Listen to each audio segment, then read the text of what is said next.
Tehran স্পষ্ট ঘোষণা দিয়েছে, রাষ্ট্রের নিরাপত্তা, সার্বভৌমত্ব এবং জনগণের স্বার্থের সঙ্গে বিশ্বাসঘাতকতা করলে কেউই রেহাই পাবে না। সাম্প্রতিক সময়ে দেশজুড়ে পরিচালিত একাধিক গোপন অভিযানে ধরা পড়েছে বিদেশি গোয়েন্দা সংস্থার হয়ে কাজ করা একাধিক ব্যক্তি, যাদের বিরুদ্ধে অভিযোগ তারা সংবেদনশীল সামরিক তথ্য, রাজনৈতিক কৌশল এবং অর্থনৈতিক পরিকল্পনা বিদেশে পাচার করছিল। ইরানি গোয়েন্দা মন্ত্রণালয় জানিয়েছে, এই অভিযুক্তদের বিরুদ্ধে দ্রুত বিচার শুরু হবে এবং প্রমাণিত হলে সর্বোচ্চ শাস্তি দেওয়া হবে। তেহরান দীর্ঘদিন ধরে পশ্চিমা গোয়েন্দা সংস্থা, বিশেষ করে যুক্তরাষ্ট্র এবং ইসরায়েলের বিরুদ্ধে অভ্যন্তরীণ বিশৃঙ্খলা সৃষ্টির চেষ্টা চালানোর অভিযোগ করে আসছে। সর্বশেষ ধরা পড়াদের মধ্যে কয়েকজন ইরানের প্রতিরক্ষা খাতের সঙ্গে সরাসরি যুক্ত ছিলেন এবং অভিযোগ রয়েছে তারা মোসাদ এবং সিআইএর সঙ্গে যোগাযোগ রেখে নথি এবং প্রযুক্তি চুরি করছিল।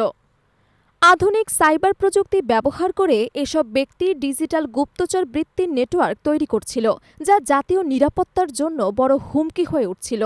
এই ঘটনা ঘটেছে এমন সময়ে যখন মধ্যপ্রাচ্য চরম উত্তেজনায়, গাজায় ইসরায়েলের আগ্রাসন, ইয়েমেন সংঘাত, সিরিয়া এবং লেবাননের অস্থিরতার মধ্যে ইরান নিজেকে আঞ্চলিক প্রতিরোধে নেতৃত্ব দেখতে চায়।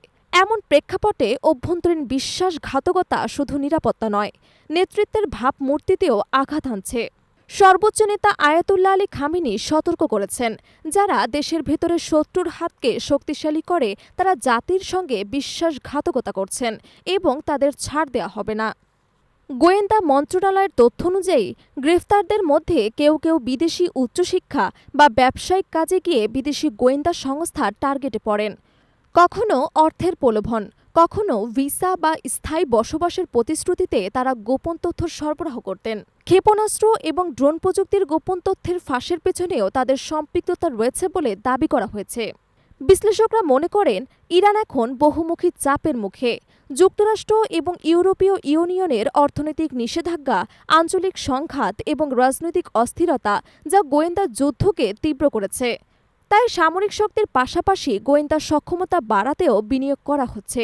সম্প্রতি তেহরান ঘোষণা দিয়েছে, সাইবার নিরাপত্তা জোরদারে এবং বিদেশি প্রভাব মোকাবিলায় বিশেষ গোয়েন্দা কমান্ড সেন্টার গঠন করা হবে। অভ্যন্তরীণ নিরাপত্তা বিশ্লেষকদের মতে, বিশ্বাসঘাতকতা দমন শুধু আইনি ব্যবস্থায় সীমাবদ্ধ থাকবে না, বরং রাষ্ট্রীয় প্রচারণার মাধ্যমে জনগণের দেশপ্রেম জোরদার করা হবে। ইতোমধ্যেই গণমাধ্যমে গ্রেফতারকৃতদের স্বীকারোক্তির ভিডিও সম্প্রচার শুরু হয়েছে, যাতে বোঝানো হচ্ছে বিদেশি গোয়েন্দা সংস্থার সঙ্গে কাজ করা শুধু অনৈতিক নয়, অপরাধও বটে। ইরানের ইতিহাসে বিশ্বাসঘাতকদের শাস্তি নজির বহু পুরনো। ইসলামী বিপ্লবের পর থেকে যেসব ব্যক্তির রাষ্ট্রীয় গোপনীয়তা ফাঁসের দায়ে দোষী সাব্যস্ত হয়েছেন, অনেকে মৃত্যুদণ্ড দেওয়া হয়েছে। এবারের ঘটনায়ও সেই কঠোর ঐতিহ্য বজায় রাখার ইঙ্গিত মিলছে। গোয়েন্দা মন্ত্রণালয়ের মুখপাত্রের ভাষায়, এটি শুধু অপরাধ নয়, জাতির সম্মান এবং সার্বভৌমত্বের প্রশ্ন, তাই কোনো ছাড় দেওয়া যাবে না। সব মিলিয়ে ইরানের এই কঠোর অবস্থান অভ্যন্তরে যেমন সতর্কবার্তা, তেমনি আন্তর্জাতিক অঙ্গনেও স্পষ্ট সংকেত।